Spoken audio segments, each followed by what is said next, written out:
안녕하세요. 저는 파혼으로 결혼이 엎어진 예비 신부입니다. 사연을 써보는 건 처음이라 구색에 맞게 잘 쓸 수 있을지 모르겠어요. 그저 제 이야기를 하다 보면 흐름에 따라 잘 들려드릴 수 있지 않을까 생각합니다. 시간이 되신다면 저의 941생 파혼 스토리 좀 들어보고 가셔요. 제 직업은 원래 육상 선수였습니다. 한참 활동했을 때는 제 입으로 말하기 민망하지만 날아다녔었죠. 그런데 육상 선수 자체가 아무리 관리를 하더라도 나이란 무기가 가장 파격적이라 수명이 길지 못합니다. 저도 당연히 나이를 1살, 2살 먹어가면서 체력적으로 무리가 찾아왔어요. 나이도 있고 무릎 건강 문제 때문에 어쩔 수 없이 30대 초반 나이로 은퇴를 하게 되었죠.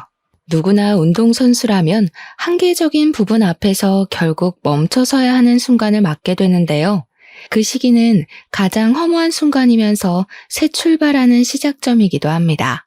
그래서 혼자보단 주변 사람들의 응원이 좀 많이 중요해요. 그럴 때 제 곁에 남편이 있었습니다. 저는 운동 수명 다 되었다고 슬럼프를 맞는 것이 싫어서 바로 필라테스 자격증을 준비했거든요.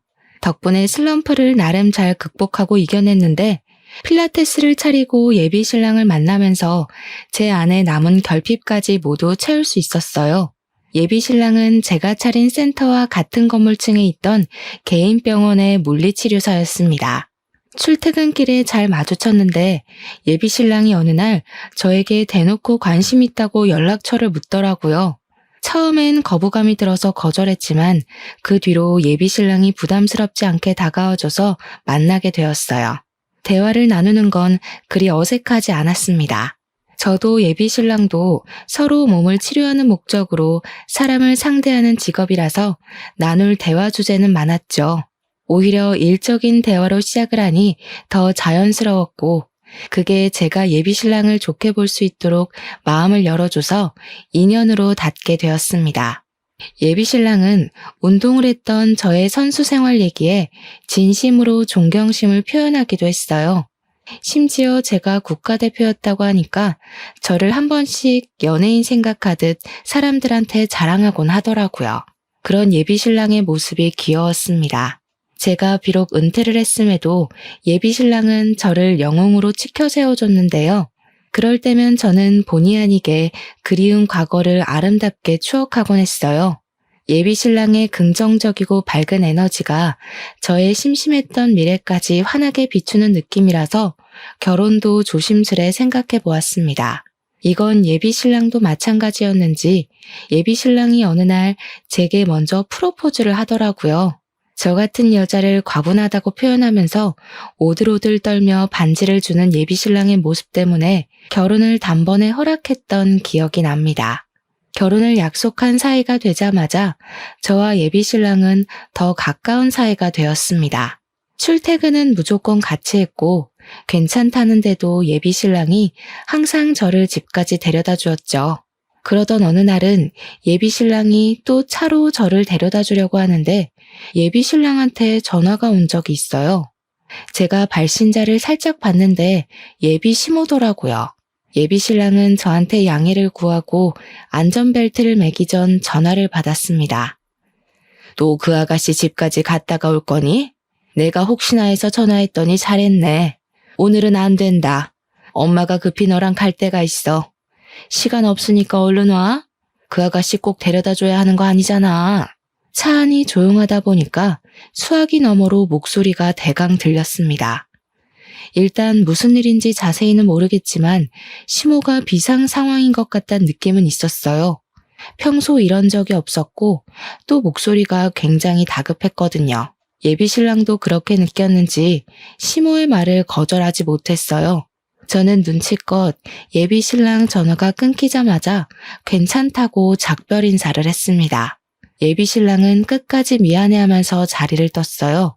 그리고 다음날 시모가 예비 신랑을 그렇게 다급히 불렀던 이유는 다름 아닌 경비실에 맡겨진 택배 때문이었다고 했습니다.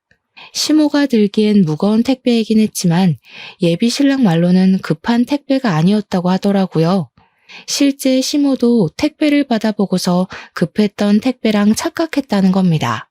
택배 때문인 걸 마치 뭔 사고라도 난 것처럼 유난을 떨었던 시모 행동에 예비 신랑도 당황했다고 했지만 솔직히 저도 적잖이 놀랐습니다.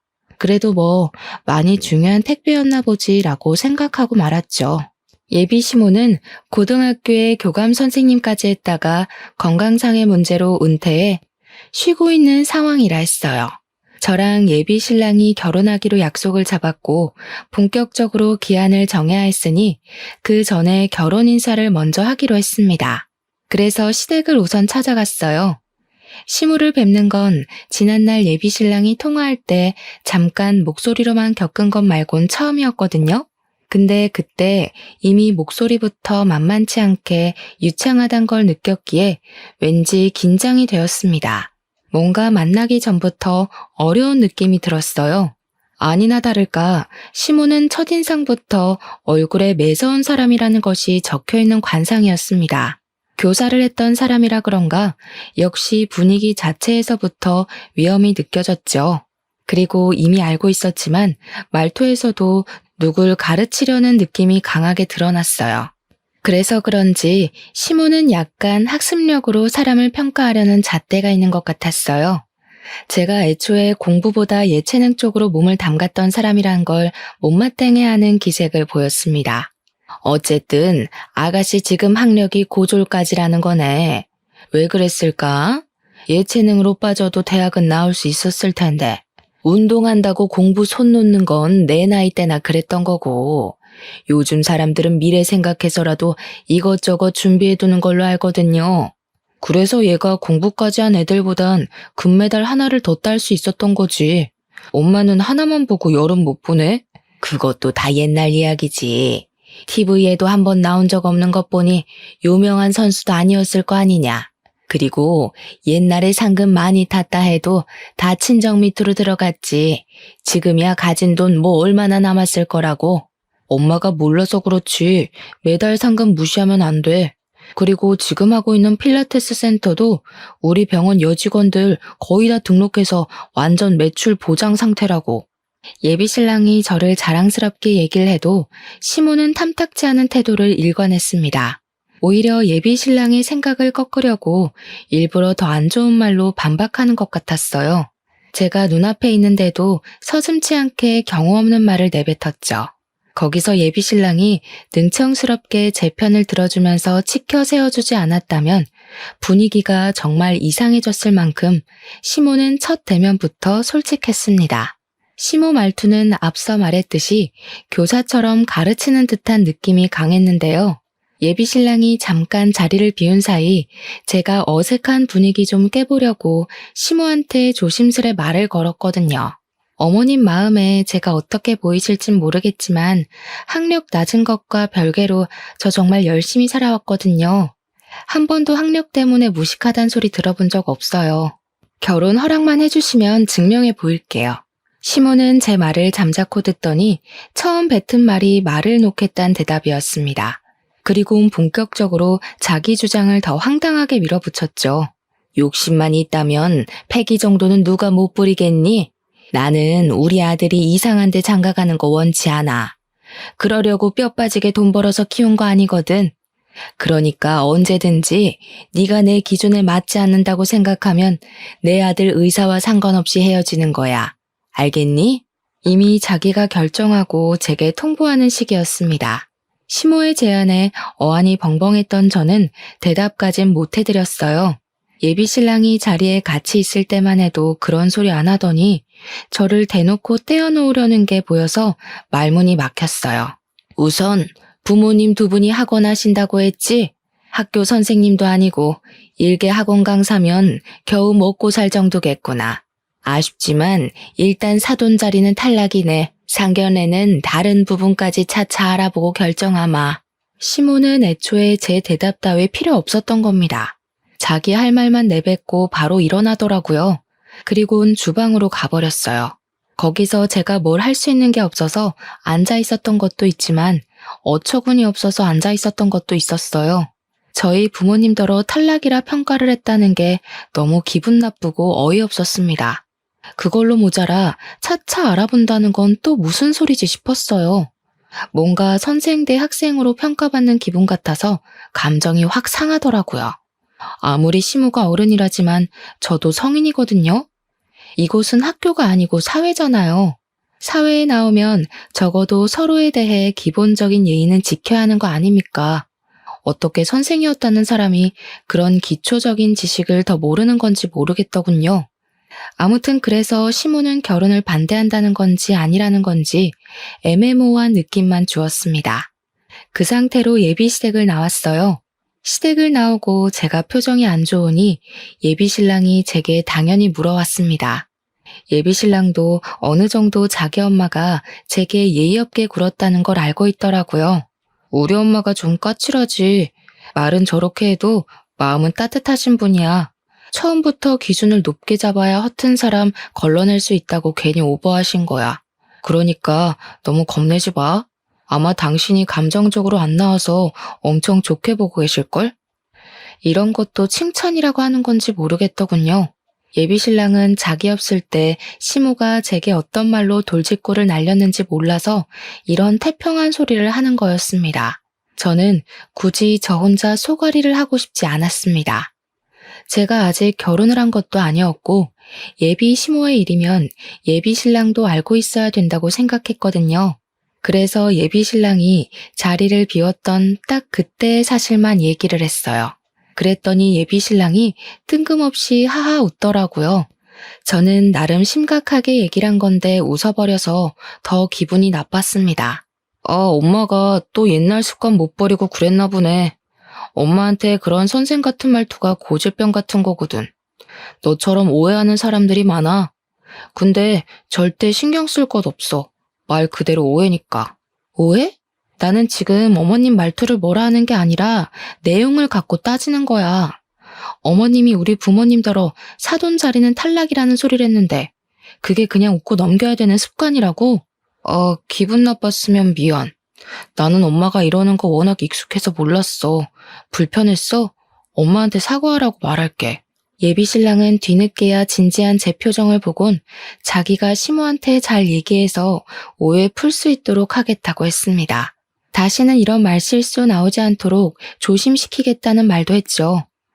예비 신랑이 어련히 잘 알아서 할 거라고 생각했어요. 그런데 며칠 뒤였습니다. 어느 날 연락도 없이 시모가 제가 일하는 곳으로 찾아온 겁니다. 시모랑 안면을 튼 사이인 건 맞지만 그래봤자 결혼 인사 때문에 찾아가서 겨우 한 번 봤던 것이 다였어요. 시모가 이렇게 연락도 없이 제 직장을 들이닥칠 만큼 가까운 사이가 아니란 말씀을 드리려는 겁니다. 그래서 제가 당황해도 무척 당황했죠. 시모가 어떻게 찾아왔을까? 갑자기 왜 찾아왔을까? 그런 걸 급하게 머리 굴려 생각해보면 전부 예비 신랑의 존재가 걸렸어요. 아마 예비 신랑이 결혼 인사 때문에 시모한테 뭔 얘기를 해서 저를 찾아온 게 아닌가 싶은 생각이 뒤늦게 들었습니다. 그나마 가장 사실에 가까운 강력한 추측이었죠. 어머님, 갑자기 어쩐 일로 찾아오셨어요? 어머님 오실 거란 얘기를 따로 들은 게 없어서 전혀 모르고 있었거든요. 모르는 게 당연하지. 내가 말 안 하고 왔으니까. 그냥 내 아들 병원에 물리치료 받으러 왔다가 네가 여기서 센터 한다는 얘기가 생각나서 잠깐 들렸다. 물리치료를 받으러 왔다는 것이 핑계라는 건 저도 나이가 있기 때문에 훤히 보이는 속셈이었습니다. 시모는 굳이 그런 거짓말을 하면서 제 센터가 보고 싶어 찾아온 것 같았어요. 저와 말을 주고받으면서도 노골적으로 제 센터를 쓱 둘러보는 느낌이 있더라고요. 지난번 결혼 인사 갔을 때 다른 건 차차 알아보겠다고 하더니 이런 불시의 점검이 그런 과정 중 하나였지 않나 싶습니다. 한눈에 들어왔을 센터를 눈에 다 담고 난 시모는 그제야 제게 눈길을 두었는데요. 이번엔 저의 차림새를 위아래 훑는 겁니다. 곧 혀를 끌끌 차면서 말씀하셨어요. 결혼할 남자도 있는 여자가 이런 야한 옷을 입고 일을 해? 혹시 일부러 다른 이성들의 시선을 즐기거나 그런 쪽에 취미가 있는 건 아니겠지? 그런 게 아니라면 앞으로도 이런 식으로 일할 거니? 이런 식이라뇨? 누가 들으면 제가 뭐 부정행위라도 하다 걸린 사람인 줄 알겠어요. 어머님, 여기 제 직장이에요. 아무리 그래도 말씀 좀 조심해 주세요. 조심은 너부터 하는 게 좋겠는데? 내 아들이 무려 같은 병원에서 일하고 있는 임직원인 걸 알면서 신부 될 사람이 쫄쫄이 입고 아래층에서 이런 식으로 설쳐대는 거 사람들이 알아봐. 천박하게 보지 않겠니?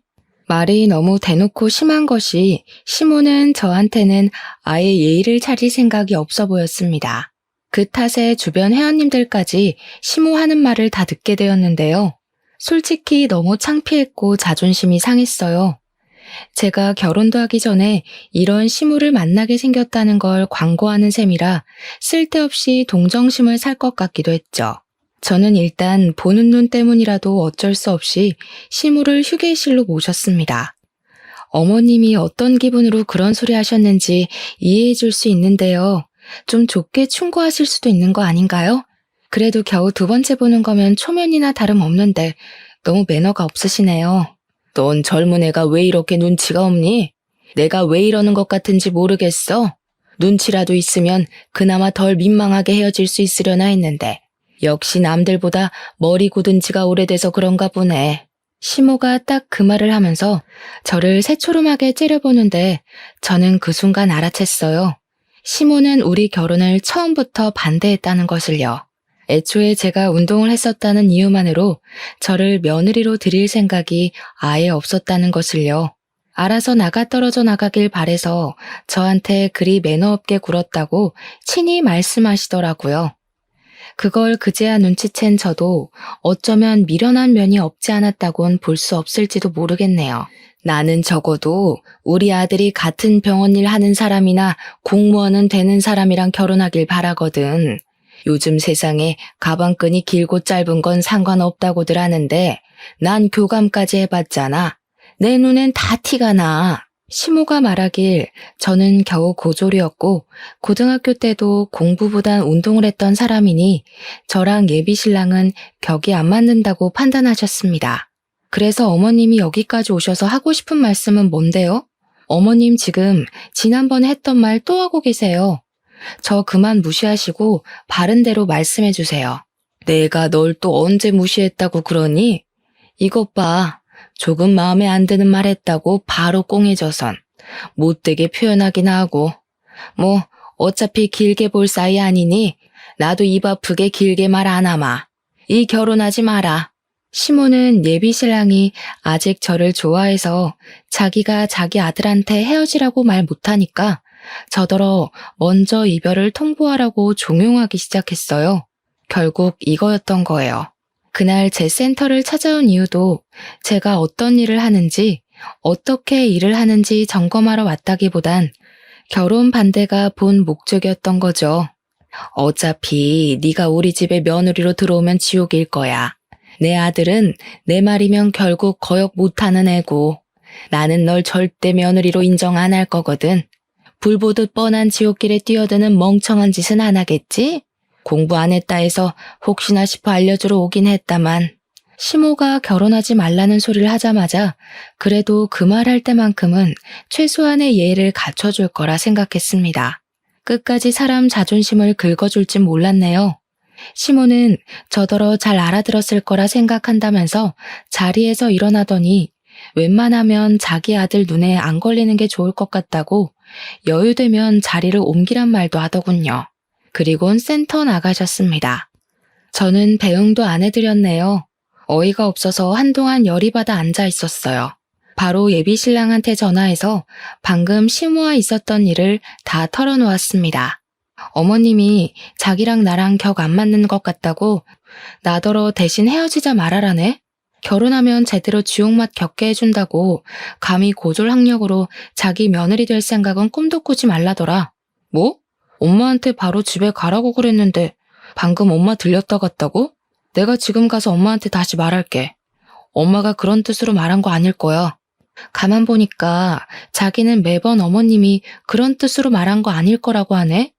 그럼 자기도 내가 공부 안 해서 내 멋대로 해석한다고 생각하는 거야? 아, 아니다. 그냥 여기까지 하자. 네 엄마 말대로 내가 불보듯 뻔한 지옥길을 뭐하러 가겠니? 시모 말대로 예비신랑은 시모 말을 따를 수밖에 없는 사람 같았어요. 자기 엄마가 교사니까. 은연중에 자기 엄마가 틀린 말을 했을 리 없다는 생각을 전제로 깔고 있는 것 같았습니다. 그게 시무를 컨트롤 못하는 것과 같은 맥락이겠죠. 매번 같은 말로 오해를 풀려고 하는 태도를 보니 결혼하고 나서 예비 신랑이 어떻게 나올지도 불보듯 뻔하더군요. 저는 제 앞날이 빤히 보이는 그 길을 굳이 가고 싶지 않았어요. 예비 신랑의 엉터리 행실 덕분에 예비 신랑을 향한 사랑마저 시들어져 버린 건 정말 다행이었습니다. 제게 콩깍지가 남아 있었다면 가시밭길을 자진해서 이겨내려고 했겠죠. 저는 그런 수모 당하면서까지 결혼을 할 만큼 멍청하지 않았기 때문에 남편에게 이별을 통보했습니다. 그런데 말입니다. 그 뒤로 이별을 받아들이지 못한 예비 신랑이 센터를 빈번하게 찾아오기 시작했어요. 개무시하긴 해줬지만 예비 신랑이 눈에 띄게 망가지는 것이 보여서 점점 신경 쓰이더라고요. 만나주지도 않을 건데 계속 퇴근하면 기다리고 주말마다 일도 안 하면서 센터를 찾아왔어요. 그래봤자 어차피 공공장소라 예비 신랑이 저를 함부로 하진 못했거든요. 또 회원들도 계속 들락날락했으니 예비 신랑이 제게 마음 놓고 말을 걸지도 못했습니다. 아무리 무시하려고 해도 한때 결혼까지 생각했던 사람이기에 완전히 무시하는 건 무리였거든요. 그래도 저러다 말겠지 싶어서 내버려뒀어요. 선을 넘는 짓을 하는 건 아니라서 경찰에 신고까진 안 했죠.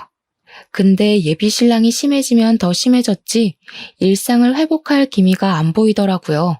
정말 일도 제대로 못할 만큼 피폐해져 갔어요. 나중엔 같이 일하는 동료 직원이 저를 찾아오기까지 했다니까요.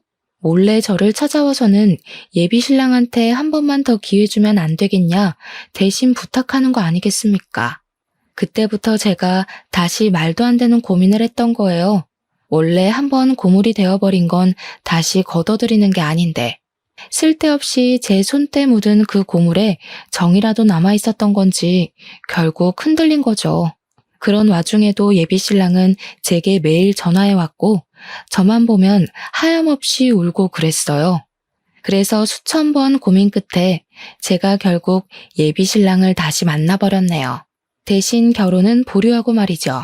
내가 무슨 일이 있어도 엄마가 너한테 입도 뻥긋 못하게 만들 거야. 네가 나 믿어준 거 절대 실망시키지 않을게. 정말 고마워. 예비 신랑은 저랑 어떻게든 결혼까지 하고 말겠다는 기세를 보였어요. 저는 솔직히 결혼 욕심까진 더 이상 없었거든요. 근데 예비 신랑이 자기가 알아서 시무를 처리해보겠다니까 그냥 그 모습도 궁금해서 내버려 뒀습니다. 그런데 그걸 아주 화끈하게 보여줄지는 몰랐어요. 예비 신랑이 제게 결의를 보여준 지 한 달이 지났을 때쯤이었는데요. 예비 신랑이 그동안 자기 나름대로 시무한테 반항을 했나 보더라고요. 어느 날은 퇴근하고 집 앞에 갔는데 예비 신랑이랑 시무가 먼저 도착해서 기다리고 있더라고요. 시무는 예비 신랑이랑 헤어지고 나서 처음 보는 거였거든요. 준비되지 않은 마음으로 시무를 발견하니 저절로 주춤하게 되었습니다. 저도 모르게 굳이 마주치고 싶지 않아서 도망가려는데 예비 신랑이 저를 붙잡고 한 번만 같이 시간 갖자고 부탁하기 시작했어요. 자기가 시무를 회유시켜서 사과하러 온 거라고 하더라고요. 예비 신랑이 곧장 시무를 끌고 제 앞에 세우더니 정말로 사과하라고 시키는 겁니다. 엄마 분명 나 결혼시키겠다고 약속했어. 안 그럼 내가 엄마 아들 안 하겠다고도 했고. 예비 신랑이 시무한테 저렇게도 말을 할 줄 아나 싶었어요. 그걸 보면서 예비 신랑도 시무한테 대들려면 대들 수 있는 사람이구나 라는 생각이 들었습니다. 근데 문제는 시무가 진짜 제게 사과를 할까? 그거죠. 처음부터 제가 수준 낮아서 마음에 안 들다 했던 사람인데 콧대 높은 사람이 과연 고개를 숙일까요? 아니나 다를까 시모는 자기가 사과하는 모습을 아들한테 보이기가 싫었는지 예비 신랑더러 자리 피해달라고 했습니다. 예비 신랑은 그런 시모의 말을 거역하려 했지만 시모가 엄마의 마지막 자존심은 지켜달라고 해서 어쩔 수 없이 자기 차에 올라탔어요. 그렇게 해서 저랑 시모 단둘만이 집 앞에 서서 마주보는 상황이 되었죠.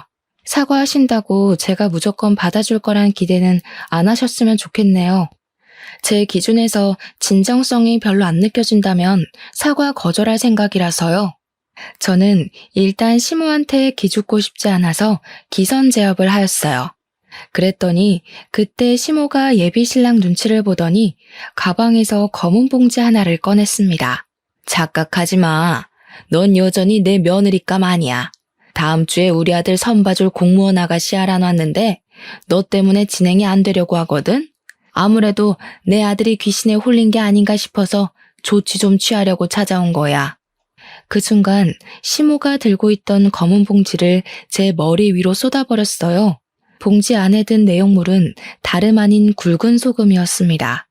그것은 제 머리부터 옷 안까지 침범하여 순식간에 살갗을 따갑게 만들었어요. 정말 머리에 망치를 맞았다는 기분이 그런 기분이지 않나 싶더라고요. 그 잠깐 동안 온 신경이 얼어붙은 것처럼 꼼짝할 수가 없었습니다. 제 기준에서 상상을 초월하는 무례함이었거든요.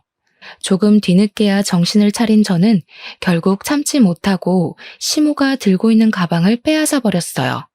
제가 둘러쓴 소금과 우리 집 앞에 쏟아진 소금을 전부 다 주워 담기 시작했습니다. 그러자 시모가 놀라서 자기 가방을 뺏으려고 하더군요.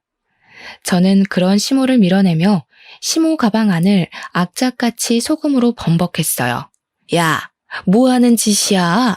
이 명품이 얼마짜린 줄 알고 이래? 기스 난다고. 당장 안 내놔? 왜요? 남의 집에 쓰레기를 가져왔으면 도로 가져가야지. 여기 안에 쓰레기밖에 없어서 쓰레기통인 줄 알았는데 명품은 무슨? 주인이 쓰레기면 명품도 이렇게 쓰레기밖에 안 되는 거라고요. 시모는 제 손에 들린 가방을 뺏으려 했고 저는 뺏기지 않으려 사투를 벌이는 사태가 벌어졌습니다. 그때 제가 어느 시점에서 가방을 놔버렸어요. 그러자 시모가 보기 좋게 발라당 넘어져 버리더군요. 그 꼴에 대고 제가 남은 소금 싹 다 가져가라고 친히 손으로 퍼다 시모한테 전부 뿌려줬습니다. 나도 당신 며느리 할 생각 없는데 만약 재수없게 며느리가 된다면 그쪽을 영원히 불행한 시어머니로 한번 만들어줘 볼까 했거든? 똥 밟았다 생각하기 싫으면 내 눈앞에 다신 나타나지 마세요. 마지막 경고예요. 우리의 소란을 알고서 뒤늦게 차에서 내린 예비신랑은 사태의 심각성을 보고서 경악을 금치 못했습니다. 그리곤 바로 넘어져 있는 자기 엄마한테 달려갔어요. 저를 다소 원망스럽게 쳐다보더라고요. 자기야, 우리 엄마가 사과하러 온 거잖아. 아무리 쌓인 게 있어도 이건 아니지. 엄마가 한 발 양보했으면 자기도 똑같이 양보해야 되는 거 아니야? 대체 왜 이렇게 못되신 거야? 아, 그래. 네가 고작 이 정도 안목이란 거 확신할 수 있게 돼서 다행이다. 이제는 고물 재활용 못하겠어. 너도 네 엄마랑 세트로 내 눈에 띄지 마. 발모가지 비틀어버리기 전에. 저는 둘 다 꺼지라고 쫓아내고서 문을 닫아버렸습니다. 다신 찾아오지 말라 했더니 예비 신랑이 뒤늦게 제가 아까운지 또 설득하려고 찾아오대요. 꺼지라고 소리치면서 경찰 신고할 거라고 하니까 불이 나게 도망치고는 더 이상 안 찾아오더라고요. 사실 처음 이 결혼이 엎어졌을 때 그대로 마무리를 했다면 그나마 감정만 조금 상한 채로 지나 보냈을 기억이었을 겁니다. 그런데 제가 쓸데없이 게임에 넘어가서 아주 더럽게 엎어진 결혼이 되어버린 거죠. 그건 제 스스로의 업보라고 인정하기에 길게 탓할 생각은 없었어요. 그저 그 사람들과 관련된 모든 인연을 빨리 정리하고 싶었습니다.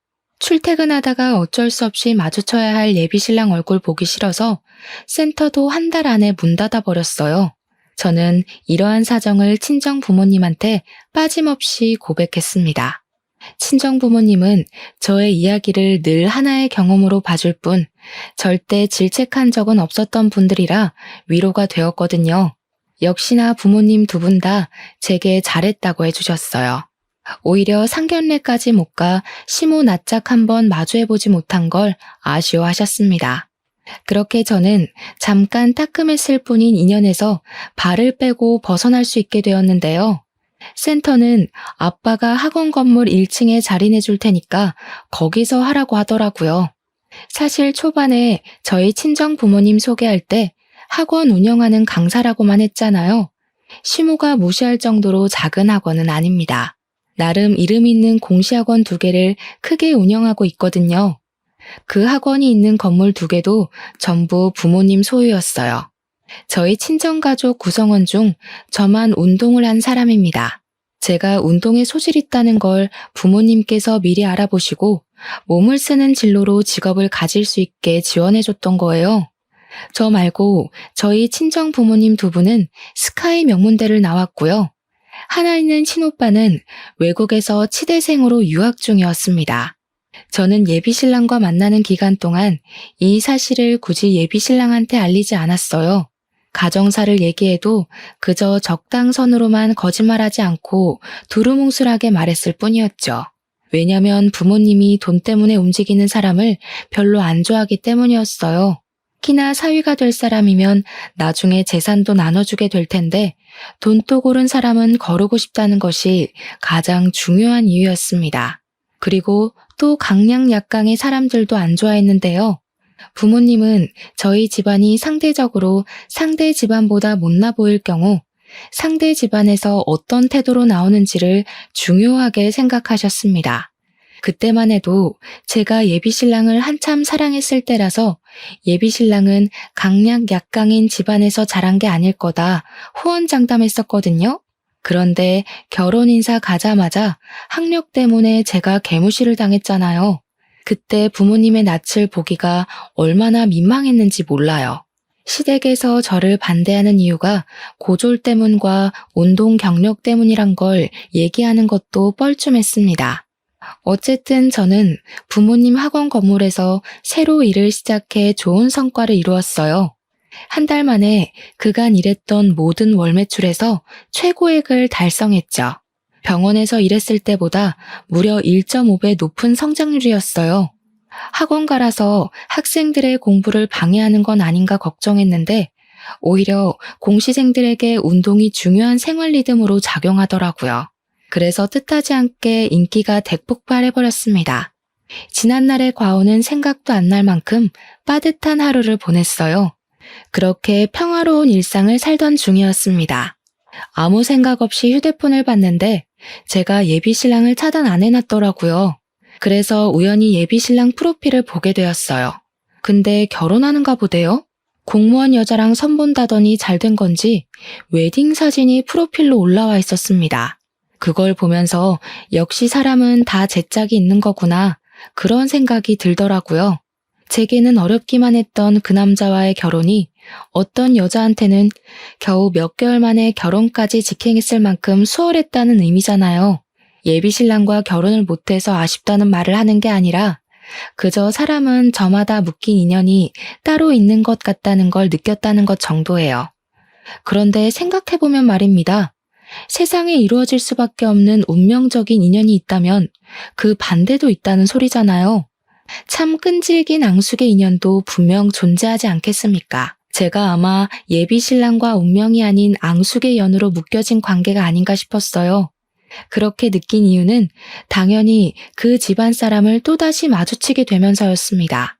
한참 평소와 같은 일상을 보내고 있을 무렵이었어요. 대낮이었고 곧 점심시간이라서 건물 내부에 점차 사람들의 유입이 많아지고 있을 때였죠. 그 시각 저는 센터에 있었는데요. 갑자기 건물 내에서 엄청난 소란이 나는 겁니다. 소방 대피 훈련할 때 말고는 보통 이 정도의 소음은 생기지 않는 곳이 공시학원이거든요. 그래서 단연 그 소리에 관심이 몰릴 수밖에 없었어요. 저뿐만 아니라 건물 내부의 모든 사람들이 다 그랬죠. 그건 수업까지 방해될 정도의 행패였던지라 구경 나가지 않을 수가 없었는데요. 저도 뒤늦게 센터를 나가봤다가 정말 깜짝 놀랐지 뭡니까. 소란의 중심이 있는 사람 중 한 명이 예비 시모였던 여자가 아니겠어요? 인파에 가려져서 시모만 보였을 땐 시모가 저를 찾아내서 이곳을 온 줄 알았습니다. 등골에 소름이 쫙 끼쳤죠. 그런데 조금 더 인파를 뚫고 중심으로 들어가니 시모가 웬 젊은 여자의 머리채를 잡고 성난 얼굴을 하고 있더라고요. 저를 찾아온 게 아니었다는 건 일단 안심이었지만 상황 자체는 여전히 당황스러웠어요. 공무원도 아닌 게 공무원이라고 거짓말을 쳐? 어쩐지 뭔가 이상하다고 했어. 아직 필기도 못 붙어서 학원이나 다니고 있던 주제에 어디서 공무원이었던 나를 속이고 내 아들이랑 결혼을 하려고 해? 내 아들한테서 얼마나 뜯어갔어. 보아하니 시모에게 머리채를 잡혀 비명을 꽥꽥 지르고 있는 여자는 제가 예비신랑 프로필에서 봤던 그 여자인 듯 했습니다. 예비신랑과 결혼하려 했던 여자인데 공무원이 아니라 우리 부모님 학원을 다니고 있던 공시생이었나 봐요. 억울해하면서 해명하는 여자 얘기를 들어보니까 결혼하기 전에 시험이 하나 있는데 그때 무조건 붙을 자신이 있어서 일부러 말 안 했다고 하더라고요. 그건 당장의 결과를 원하는 시모한텐 통하지 않을 이론이란 걸 저는 예측이 되었죠. 시모는 지난날 제가 일하는 곳을 불쑥 찾아왔던 것처럼 저 여자 다닌다는 직장도 몰래 알아내서 따라왔다가 덜미를 잡은 상황 같았습니다. 처음엔 시모의 무례함에 분노만 느껴졌는데 시간 좀 지나니까 한결같이 정신 못 차리고 아들 앞길 막고 서 있는 시모가 한심해 보이더군요. 저는 그런 시모를 향해서 무의식적으로 혀를 끌끌 차버렸어요. 그 순간 약속이라도 한 듯 시모와 눈이 정통으로 마주쳤죠. 시모가 겨우 3번밖에 안 본 저를 알아보더라고요. 제게 곧장 삿대질하면서 이젠 저를 공격하는 거 아니겠습니까? 아, 너도 여기 다니고 있었니? 이제서야 공부가 아니면 살 길이 없다는 걸 알았나 보지? 보니까 여기가 아주 천박한 인간들 소굴인가 보네. 솔직히 공무원 공부는 1년이면 되는데 여기서 1년 이상 붙어있는 꼴통들 많을 거다. 이럴 시간에 다른 데로 머리 굴려. 지금 남의 업장에 와서 뭐 하시는 거예요? 예나 지금이나 무례하신 건 여전하네요. 젊은 사람들 괴롭힐 힘도 많고 너무 쌩쌩하신 거 아니에요? 할 짓이 없어서 힘이 남아도는 건가? 이것 봐. 배운 게 없으니까 싹수가 아주 바가지잖아. 너는 이미 늙을 대로 늙어서 지금 공부해봤자 그 성질머리 못 고쳐. 타고난 똥통머리를 무슨 수로 고치겠니? 네 부모가 너를 이 모양 이 꼴로 내버려 둔 걸 원망해라.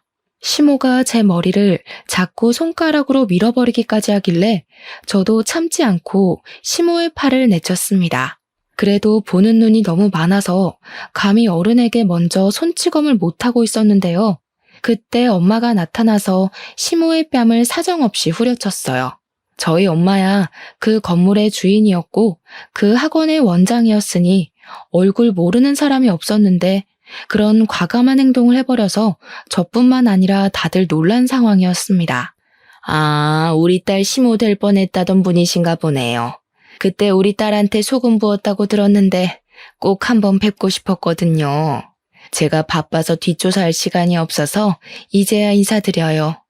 저는 미처 소금을 준비 못해서요. 똑같이 따끔거릴 테니까 쌤쌤으로 하죠. 뭐야? 딸? 당신이 이 아가씨 부모야? 어쩐지 밑도 끝도 없이 천박하게 손부터 올린다 했다. 부모가 이 모양이니 자식 새끼도 개념 없는 짓 하고 다니지. 보나마나 그쪽도 어디 중졸이나 고졸이죠? 아, 국민학교로 끝인가? 시모는 얻어맞고도 뭐가 그리 당당한지 우리 엄마 앞에서 하하호호 열심히도 비웃고 있었습니다. 그런데 앞서 말씀드렸다시피 건물 이용자 중에서 우리 엄마를 모르는 사람들은 거의 없어서 다들 시모가 하는 말에 오히려 더 수군거릴 뿐이었어요. 스스로 조롱거리를 자처하고 있는 시모를 보면서 저도 웃음이 나오더군요. 네, 잘 물으셨네요. 당신이 일개 학원 강사라고 무시했던 여기 학원 원장입니다. 그쪽 어떻게 생겨먹었나 상견례 못해서 많이 아쉬웠어요. 근데 남의 건물에서 이렇게 꼴불견으로 나타날 줄은 몰랐습니다. 시모는 우리 부모님 학원 규모를 얼마 정도로 생각했는진 모르겠는데 일단 눈으로만 훑어도 학원 크기가 소규모는 아니니 좀 당황하는 눈치였어요. 그걸 엄마도 아는 건지 대답 못하고 있는 시모에게 마지막 한 방을 먹여버리시더라고요. 참, 고맙단 인사 꼭 드리고 싶었어요. 하마터면 우리가 건물 하나 날릴 뻔했잖아요. 저희가 딸 결혼하면 선물로 건물 명의 넘기려 했거든요. 그런데 사위될 집구석이 영 개판이란 걸 결혼시키기 전에 보여주셨으니 저희한텐 은인이나 다름없으십니다. 뭐라고요? 건물? 지금 이 건물이 그쪽 거라도 된다는 말이에요? 사람을 놀리는 것도 정도가 있지 건물주는 뭐 아무나 하는 줄 알아요? 아무나 못하죠. 그러니까 그쪽은 겨우 교감 선생 자격 하나 달았었다고 기세등등해서 까불고 다니는 것밖에 못하는 거예요. 여기 학생들 보고 꼴통이라 소리칠 시간에 그쪽 마인드가 똥통은 아닌지 꼭 돌아보셨으면 하네요. 고작 공무원 며느리 하나 얻겠다고 건물주 며느리를 놓쳤다는 사실을 뒤늦게 자각한 시모는 끝내 사색이 되어버렸습니다.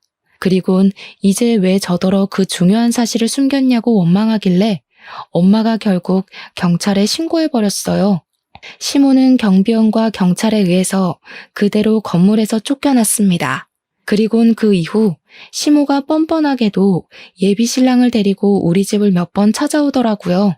초면에도 들려준 적 없던 상냥한 목소리로 계속 얘기 한번 나누자고 조르는 거 아니겠습니까? 이미 미련 따위 없던 저는 마냥 귀찮아서 결국 이사를 가버렸어요. 그랬더니 시모가 이젠 부모님 건물로 찾아오기 시작하더라고요. 구질구질하게 왜 이러세요? 안 어울리니까 제발 하던 대로 하고 사세요. 이제 와서 높은 콧대 깎는다고 뭐가 달라지겠어요? 교감 아줌마는 건물주 며느리까지 품을 그릇이 안 되는 사람인 거예요. 그러니까 자존심에 딱 맞는 공무원 아가씨나 더 발굴하러 다니시라고요. 저는 바로 경찰한테 신고해서 접근 금지 신청을 때려버렸습니다. 돈으로 혼을 내줘야 정신을 차리니 그것 또한 문제인 사람들이더군요. 어쩌다가 그런 똥을 밟아버렸는지 모르겠지만 다행히도 이래저래 잘 털어냈네요. 그 사람들도 물론 앞으로 새로운 사돈 집안을 또다시 만나게 될 수도 있겠죠. 제발 대접받고 싶으면 먼저 대접하길 바란다고 얘기해주고 싶습니다. 제 이야기 잘 들어주셨나요? 저도 사연을 올릴 수 있는 경험해봐서 뜻깊은 시간이었습니다. 이 시간 즐거웠고 들어주신 청취자분들께 진심으로 감사 인사드립니다.